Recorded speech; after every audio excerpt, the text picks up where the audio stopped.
Seri kedua Bukek Xiansu. Suling Emas. Audiobook novel silat. Cerita, Ho Ping Hu. Bab 33. Memang akulah yang mencari Ke Aiong. Suruh dia keluar, aku mau bicara dengannya. Tidak mudah bertemu dengan Ke Aiong. Orang muda, kau siapakah dan apa maksudmu mau bertemu dengan Ke Aiong? Aku bukan datang untuk memperkenalkan nama. Suruh saja rajamu keluar, aku tidak ada urusan dengan kalian pengemis-pengemis palsu. Orang muda sombong. Ke Aiong sudah menugaskan kami menjaga di sini, tanpa melalui kami bertiga pengemis tua bertongkat sakti, mana bisa kau pergi menghadap Ke Aiong? Mendengar ini, Kim Mo Taisu memandang teliti. Tiga orang kakek ini adalah orang-orang tua yang biasa saja, bertubuh kurus seperti kurang makan, pakaiannya tambal-tambalan, memakai sepatu kulit. Akan tetapi tangan mereka memegang sebuah tongkat panjang seperti toya, dapat dipergunakan sebagai tongkat maupun senjata. Melihat bentuk pentung ini ketiganya serupa, teringatlah ia akan nama tiga tokoh besar pengemis, yaitu Sintung Semlokai, tiga pengemis tua bertongkat sakti. Akan tetapi sepanjang pendengarannya, Sintung Semlokai adalah tokoh-tokoh pengemis yang amat terkenal di selatan, terkenal sebagai orang-orang pandai yang tidak termasuk golongan jahat, bahkan memimpin kaipang-kaipang, perkumpulan pengemis, di selatan. Bagaimana sekarang tiga orang tokoh ini hanya menjadi penjaga pintu di sini? Bukankah Samwi, tuan bertiga, ini Sintung Semlokai? Tiga orang kakek itu saling pandang, agaknya merasa heran. Orang muda. Kata kakek pertama yang paling tua, jadi kau sudah mengenal kami? Kalau begitu, lebih baik kau memperkenalkan diri dan katakanlah terus terang saja apa maksudmu mencari Ke Aiong? Samwi Lokai adalah orang-orang ternama di selatan, bagaimana sekarang hanya menjadi penjaga pintu di sini? Siapakah dia yang memiliki gedung ini? Bukan urusanmu. Lebih baik kau lekas mengaku, atau pergi saja dari sini, jangan mengganggu kami. Jawab pengemis itu cepat-cepat. Akan tetapi Kim Mo Taisu seorang cerdik. Ia dapat menduga bahwa tiga orang itu tentu merasa tidak senang sekali dengan pekerjaan mereka, akan tetapi agaknya terpaksa, entah oleh apa dan mengapa. Hahaha, kau boleh takut pada raja pengemis itu, akan tetapi aku tidak. Biar dia seorang siluman sekalipun, aku harus mencari dia. Setelah berkata demikian, Kim Mo Taisu melangkah maju dan berkata keras, harap kalian bertiga minggir. Namun tiga orang kakek itu sudah memalangkan tongkat mereka yang panjang, siap menerjang. Kim Mo Taisu tertawa bergelak, seakan-akan tidak melihat ancaman tongkat terkenal itu, terus melangkah maju hendak memasuki pintu depan rumah gedung. Apakah kau mencari mampus? Bentak tiga orang kakek pengemis itu dan terdengar suara angin menyambar keras ketika mereka menggerakkan tongkat menyerang. Dari angin serangan ini saja Kim Mo Taisu dapat menaksir bahwa kepandaian tiga orang kakek pengemis ini tidak kalah oleh Koaitung Tianglo yang pernah ia lawan di dalam rumah judi di Xinyang. Maka dapat dibayangkan hebatnya tiga batang tongkat yang menusuk dari kanan kiri dan sebatang lagi diputar menghadang di depan. Wutut! Wutut! Dua batang tongkat berubah menjadi sinar kehitaman menyambar dari kanan kiri mengancam lambung. Kim Mo Taisu mengembangkan kedua lengannya, kemudian tangannya bergerak secepat kilat menangkap ujung kedua tongkat, mengerahkan Lue Kang menarik ujung tongkat ke bawah sambil berseru keras. Dua orang pengemis tua itu tak dapat melawan tarikan tenaga yang dahsyat ini. Betapapun mereka mempertahankan kehendak merampas kembali tongkat yang terpegang lawan, sia-sia belaka dan tahu-tahu tongkat mereka telah amblas ke dalam tanah sampai setengahnya lebih. Kakek ketiga yang menyerang dari depan marah sekali, ujung tongkatnya yang tadinya terputar-putar itu kini meluncur ke depan bagaikan seekor ular hitam, menerjang maju dengan tusukan yang berlenggang-lenggok dan sekaligus telah menotok ke arah 7 jalan darah berturut-turut. Kim Mo Taisu maklum akan kelihayan jurus serangan ini, maka ia cepat menggunakan ginkangnya untuk berturut-turut pula mengelak ke kanan kiri, kemudian lengan bajunya bergerak memutar, melibat ujung tongkat dan lepas. Teriaknya sambil mengerahkan sinkang, sekali ia membetot dengan kuat, tongkat itu tak dapat dipertahankan lagi oleh pemiliknya, terlepas dan meluncur bagaikan anak panah kemudian menancap pada dinding pagar, gagangnya bergetar keras mengeluarkan bunyi. Tiga orang kakek itu adalah Sintung Semlokai, dari julukannya saja sudah menyatakan bahwa mereka itu ahli-ahli tongkat yang lihai. Tentu saja mereka kaget setengah mati melihat kenyataan yang sukar dipercaya betapa dalam segebrakan saja lawan muda yang seperti orang gila ini mampu merampas tongkat mereka. Mereka menjadi penasaran sekali, dan selain penasaran, juga mereka tidak berani membiarkan orang ini masuk ke dalam gedung begitu saja karena hal ini akan membuat mereka kesalahan dan akan mendapat marah dari Kaiong. "Tahan dia," seru kakek tertua memberi perintah kepada barisan pengemis ketika ia melihat Kim Mo Taisu berlenggang seenaknya hendak memasuki gedung. Ia sendiri lari untuk mencabut tongkatnya dari dinding, sedangkan kedua orang temannya juga sudah mencabut tongkat masing-masing yang menancap di atas tanah. Barisan pengemis yang berdiri dari 18 orang itu bergerak maju cepat sekali dari kanan kiri, dan terkurunglah Kim Mo Taisu. Pendekar aneh ini berdiri di tengah-tengah pekarangan depan, bertolak pinggang dan tertawa bergelak melihat barisan pengemis itu lari berputaran di sekelilingnya, membentuk barisan aneh yang berubah-ubah, kadang-kadang merupakan lingkaran bundar, dalam sedetik berubah menjadi segitiga, terus berubah-ubah dengan bertambah seginya dan setengah menjadi patkwa, segi 8, lalu perlahan-lahan menjadi bulat lagi. Barisan ini teratur sekali dan melihat perubahan-perubahan yang rapi ini diam-diam Kim Mo Taisu merasa kagum. "Orang muda, biarpun kau lihai, tak mungkin kau dapat lolos dari Kan Kau Kaitin, barisan pengemis pengejar anjing, kami. Sebelum kami turun tangan membunuhmu, lebih baik kau lekas mengaku siapakah engkau dan apa perlumu mencari Kaiong." Kim Mo Taisu menarik napas panjang. "Barisanmu baik sekali, Sem Lokai, biarlah aku mencoba untuk menjadi anjingnya biar dikejar-kejar barisanmu." Sambil tertawa bergelak Kim Mo Taisu lalu menerobos ke depan, nekat hendak memasuki gedung. Segera di depannya telah menghadang 3 orang pengemis anggota barisan yang sekaligus telah menerjang dan menyerangnya dengan senjata mereka.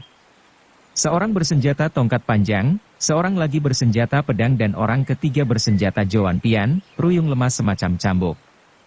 3 senjata yang amat berbeda sifatnya, amat berbeda pula caranya menyerang, namun ketika maju bersama, ternyata mereka bertiga dapat bekerja sama baik sekali, seakan-akan seorang saja dengan 3 macam senjata, 3 pasang kaki tangan menyerang Kim Mo Taisu.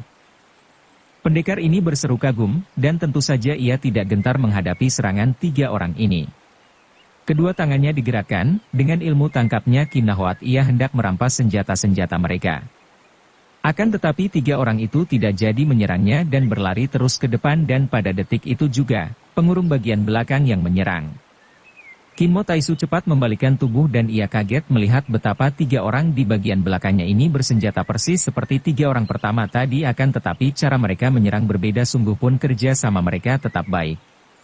Karena ia diserang dari belakang, Kim Mo Taisu terpaksa mengelak dan lewatlah berturut-turut pedang, toya, dan cambuk itu di samping tubuhnya. Begitu serangan mereka gagal, 3 orang ini bergerak lari, dan kini 3 orang lain yang berada di belakang Kim Mo Taisu menerjang hebat dengan 3 macam senjata mereka. Secara begini, sebentar saja Kim Mo Taisu telah diserang bertubi-tubi oleh barisan 6 kali 3 orang ini dan ia betul-betul menjadi seperti seekor anjing yang dikejar-kejar oleh barisan pengemis. Kim Mo Taisu adalah seorang ahli silat, ia memiliki penyakit yang sama, yaitu haus akan ilmu silat. Melihat hebat dan rapinya ilmu barisan Kan Kau Kaitin ini, ia menjadi kagum dan tertarik sekali, tertarik untuk mempelajarinya tentu. Kalau ia mau, dengan kepandaiannya yang jauh lebih tinggi daripada para pengeroyoknya, tidaklah sukar baginya untuk merobohkan mereka ini. Akan tetapi ia justru ingin melihat bentuk permainan mereka dalam barisan itu, maka ia sengaja membiarkan dirinya diserang terus-menerus. Ia hanya main berkelit saja karena tidak ingin merusak barisan mereka, maka ia dapat memperhatikan betapa barisan ini bergerak dan berubah.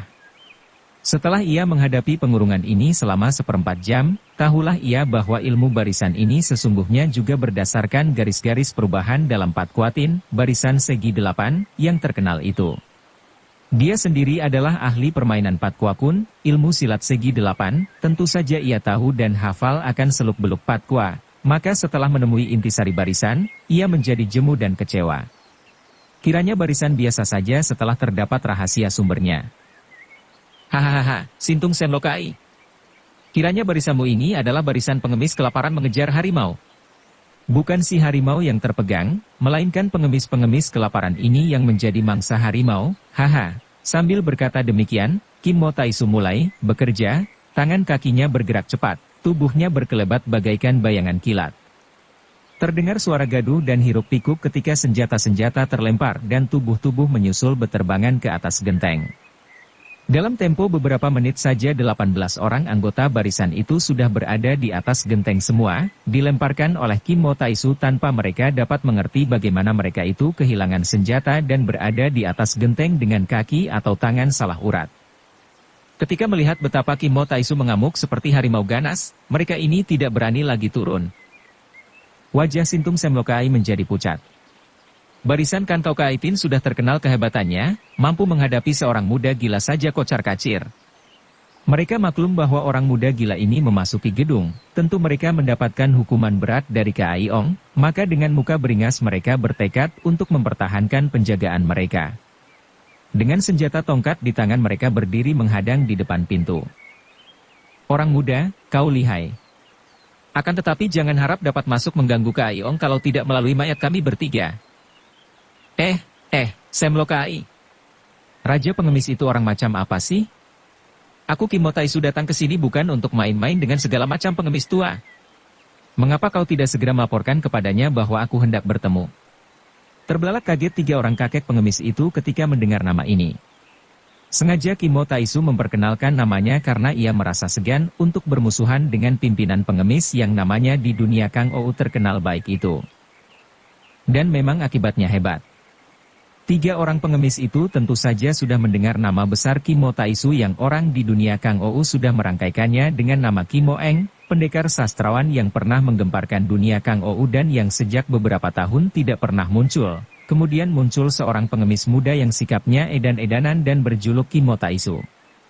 Mereka mendengar bahwa Kim Mo Taisu amat sakti sekali dan juga merupakan pemberantas kejahatan, pembela kebenaran, dan keadilan. Setelah terbelalak dengan muka pucat, seorang di antara mereka yang tertua segera menjatuhkan diri berlutut di depan Kim Mo Taisu dan berkata, suaranya penuh permohonan. Kiranya Taisu yang datang. Kim Mo Taisu, kami 3 orang saudara mohon pertolonganmu. Perkumpulan kami, juga perkumpulan di 4 penjuru, telah ditaklukkan oleh ketua baru Hong Sim Kaipang, yaitu Kaiyong yang amat bengis dan sakti. Kalau kami membiarkan Taisu masuk berarti kami bertiga akan binasa. Karena itu, tolonglah Taisu membantu kami, membalaskan sakit hati kami, agar nama baik perkumpulan-perkumpulan Kaipang di selatan dapat diangkat lagi dan... Tiba-tiba kakek pengemis ini terguling dan darah muncrat dari punggungnya yang tertembus sebatang sumpit gading yang meluncur dari dalam gedung. Toa Suheng. 2 orang adik seperguruannya menubruk, dan mereka memandang kepada Kim Mo Taisu dengan mata penuh permohonan. Kim Mo Taisu cepat membalikkan tubuh memandang. Akan tetapi tidak ada seorang raja pengemis muncul melainkan seorang wanita cantik, masih muda berpakaian pelayan. Dengan gerak tubuh lemah lembut wanita itu berkata, suaranya nyaring dan merdu. Kaiyongnya memerintahkan tamu terhormat Kim Mo Taisu untuk datang menghadap. Wanita itu lalu membungkuk dengan hormat, tangannya mempersilahkan. Mendongkol hati Kim Mo Taisu. Bukan mendongkol karena pembunuhan atas pengemis tua, karena ia memang seorang aneh dan hal itu dianggapnya bukan urusannya. Ia mendongkol oleh sikap Kaiyong itu, yang seakan-akan benar-benar seorang raja yang memerintahkan tamunya datang menghadap. Akan tetapi bukan watak Kim Mo Taisu untuk mengobral kemarahannya begitu saja. Ia tertawa bergelak, lalu mengikuti wanita cantik itu memasuki ruangan depan. Heran sekali ia melihat perabot ruangan itu amat mewah, meja kursi halus dan dinding yang terkapur putih itu penuh hiasan tulisan dan gambar serba indah. Ketika ia mengikuti wanita itu memasuki ruangan dalam, keadaannya lebih mewah lagi, bahkan lantainya saja ditilam permadani merah muda. Mereka maju terus, ke ruangan yang lebih dalam lagi. Sebuah pintu kaca yang lebar tertutup tilam sutera hijau. Benar-benar seperti kamar di dalam istana raja. Pintu terbuka dan terdengarlah suara wanita-wanita yang merdu di antara tawa yang genit, tercium bau asap dupa wangi. Harap Kim Mo Taisu suka membersihkan kaki lebih dulu. Wanita itu berkata, menunjuk ke arah babut tebal di depan pintu. Hahaha. Tanah yang menempel di telapak kakiku bukankah jauh lebih bersih dan sehat daripada lantai dan permadani? Tidak biasa aku membersihkan kakiku, kalau mau rajamu ingin kakiku bersih, biarlah ada yang membersihkannya. Wanita itu nampak kaget sekali akan keberanian tamu ini, ia hanya memandang bingung dan samar-samar tampak oleh Kim Mo Taisu betapa di wajah yang cantik itu terbayang ketakutan dan kekhawatiran. Agaknya wanita ini terlalu banyak menderita tekanan batin, pikirnya. Kasihan. Tiba-tiba terdengar suara yang serak seperti orang berpenyakitan. Tamu agung harus dihormati. Kalian bertiga pergilah keluar, cuci kaki tamu agung sampai bersih. Cepat! Terdengar suara tertawa-tawa genit disusul suara pakaian berkeresekan tanda bahwa wanita-wanita berjalan keluar tergesa-gesa, lalu muncul 3 orang wanita cantik-cantik dan muda. Pakaian mereka tidak seperti pakaian pelayan, melainkan pakaian putri-putri istana, terbuat daripada sutra tipis dan halus beraneka warna. Sambil tertawa-tawa mereka keluar, wajah yang cantik dan berbedak tebal itu berseri-seri. Akan tetapi ketika mereka keluar dan melihat bahwa tamu agung itu adalah seorang jembel yang pakaiannya penuh tambalan, kakinya telanjang dan rambutnya riap-riapan, mereka mengerutkan kening dan tersentak kaget, berhenti dan saling pandang dengan ragu-ragu. Akan tetapi seorang di antara mereka yang berbaju hijau mengedipkan mata dan mereka cepat menghampiri Kim Mo Taisu, menarik tangannya ke arah sebuah bangku sambil berkata, "Silahkan Hekoan, tamu, duduk di bangku ini, biarkan kami bertiga membersihkan kaki yang kotor."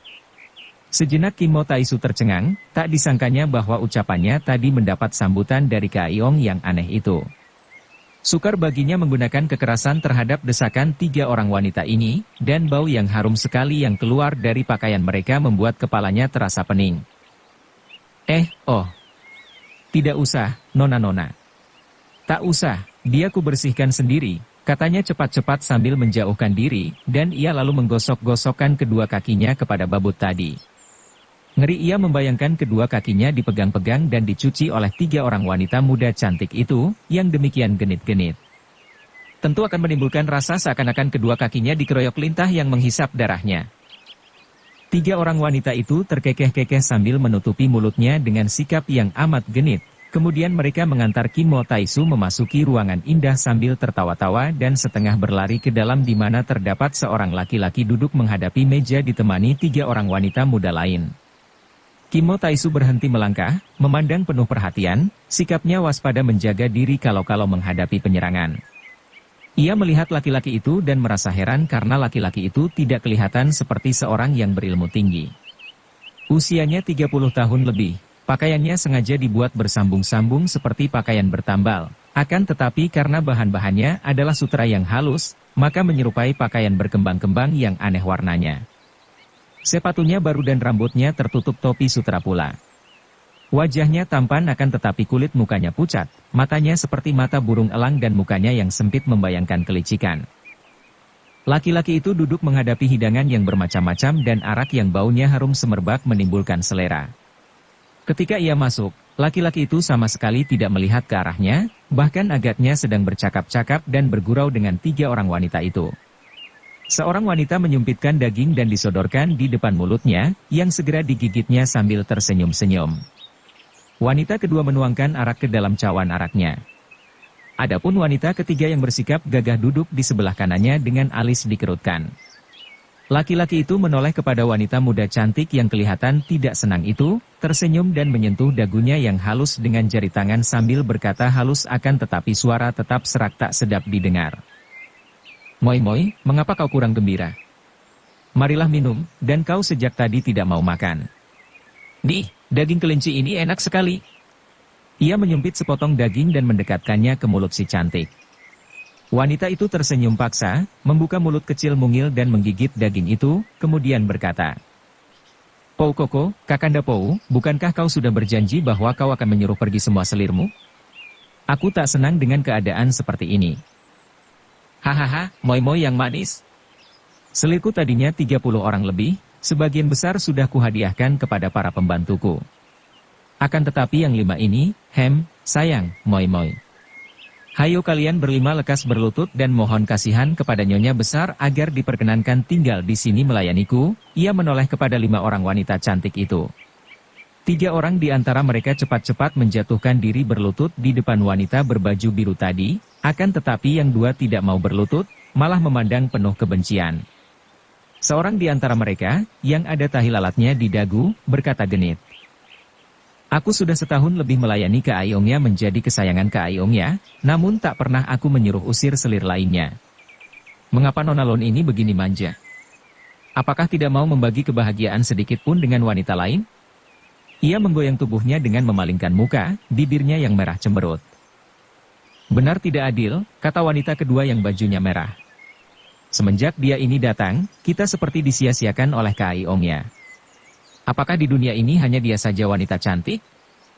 Wanita baju biru itu tiba-tiba bangkit berdiri, alisnya terangkat dan matanya merah. Mana bisa aku dipersamakan dengan perempuan-perempuan cabul macam kalian? Ses. Moi, jangan marah, duduklah. Dengan tangannya, Raja Pengemis itu menyuruh kekasihnya duduk, kemudian tangan kirinya bergerak cepat, dengan jari-jari terbuka menyambit ke arah dua orang selirnya yang berani membantah itu. Aduh. Dua orang wanita cantik itu terjengkang roboh, menutupi muka sambil menjerit-jerit bergulingan di lantai. Ternyata kedua mata mereka tertusuk tulang-tulang bekas makanan yang berada di atas meja dan tadi dipergunakan untuk menyambit mereka. Darah membasahi pipi. Hanya sebentar kedua orang wanita itu menjerit-jerit berkelojotan, lalu diam karena rasa nyeri yang luar biasa membuat mereka pingsan. Hayo bawa pergi mereka, lekas!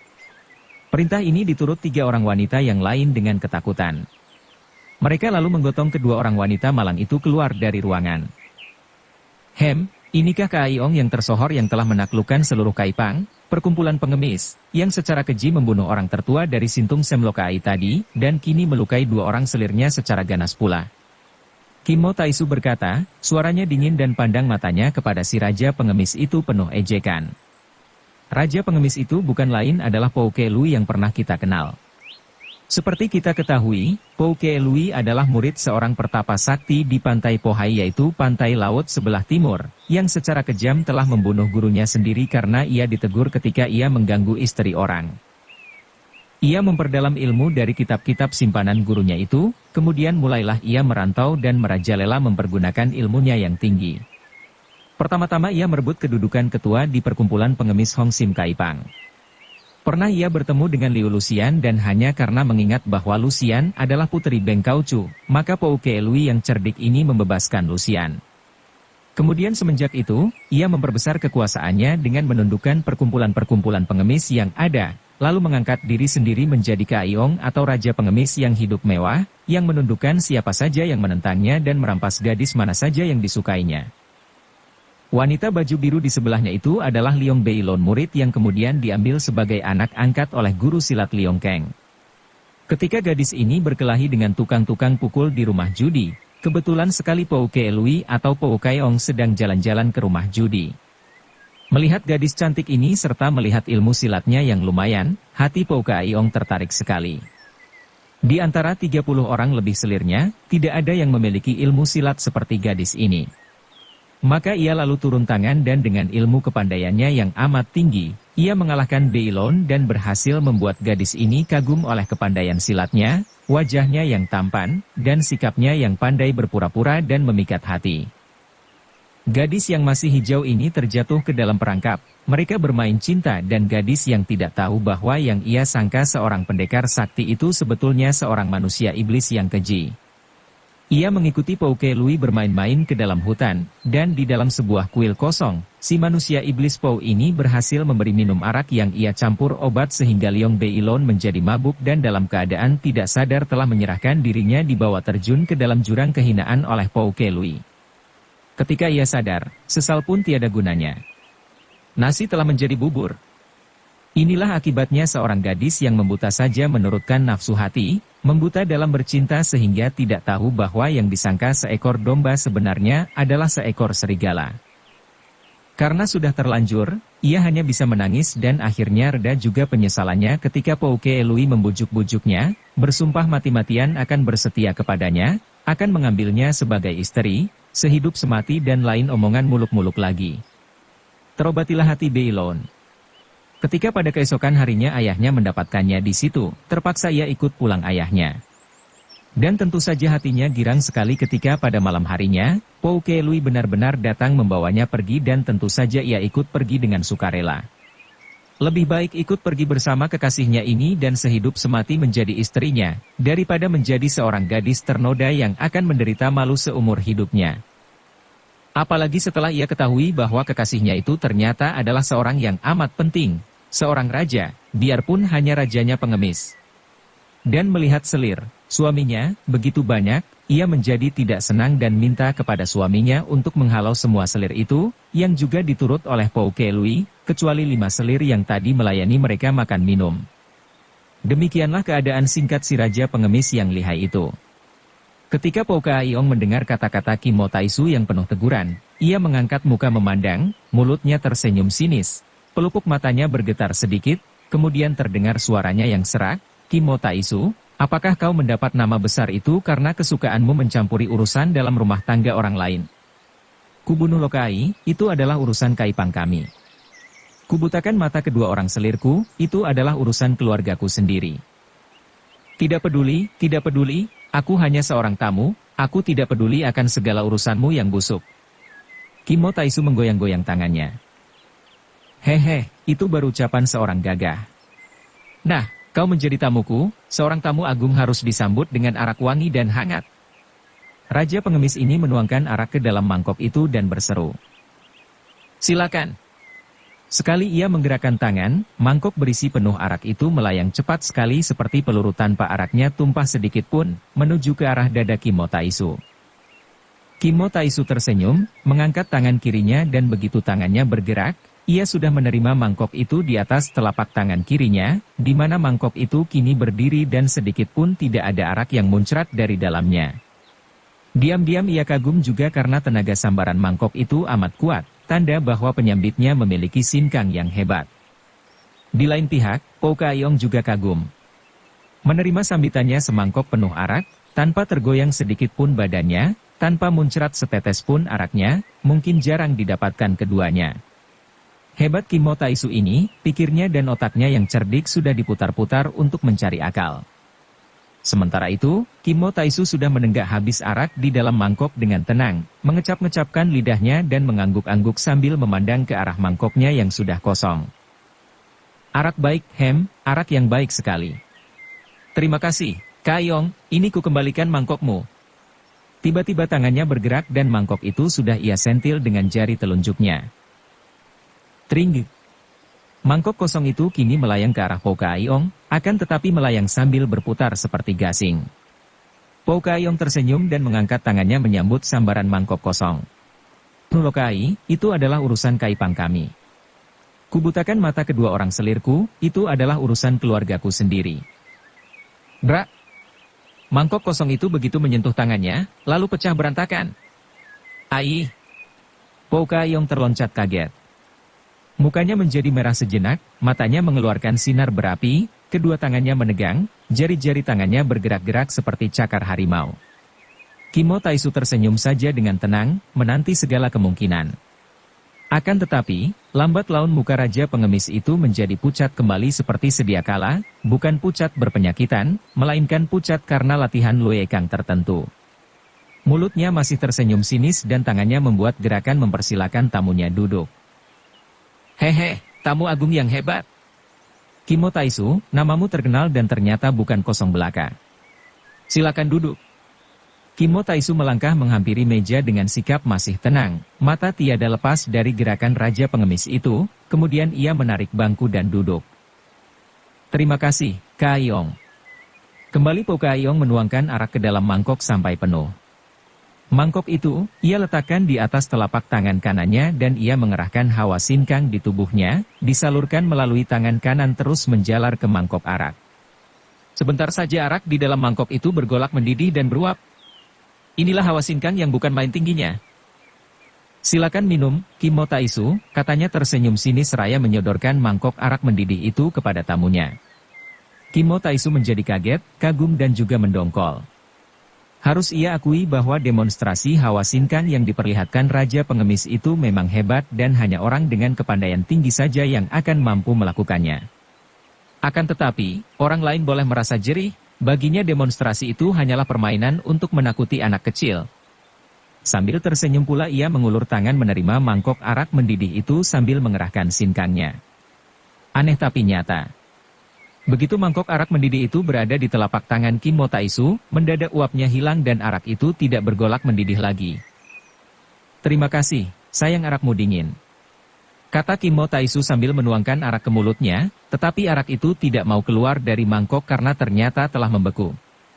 Inilah demonstrasi yang lebih hebat lagi, menggunakan sifat dingin dari tenaga sinkang yang sudah mencapai tingkat tinggi.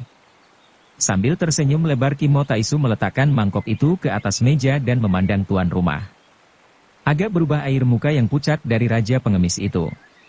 Telah 2 kali ia menguji dan mendapat kenyataan bahwa kepandaian tamunya benar-benar hebat, maka ia harus berlaku hati-hati sekali. Kim Mo Taisu, keperluan apakah yang membawamu datang mencari aku? Kim Mo Taisu menyambar mangkok arak dan meneguknya habis, lalu mengangguk-angguk dan menjilati bibirnya. Arak baik. Arak baik. Po Ka-yong tertawa. Bersambung ke bab 34. Dukung kami dengan subscribe, follow, like, komen dan share. Terima kasih.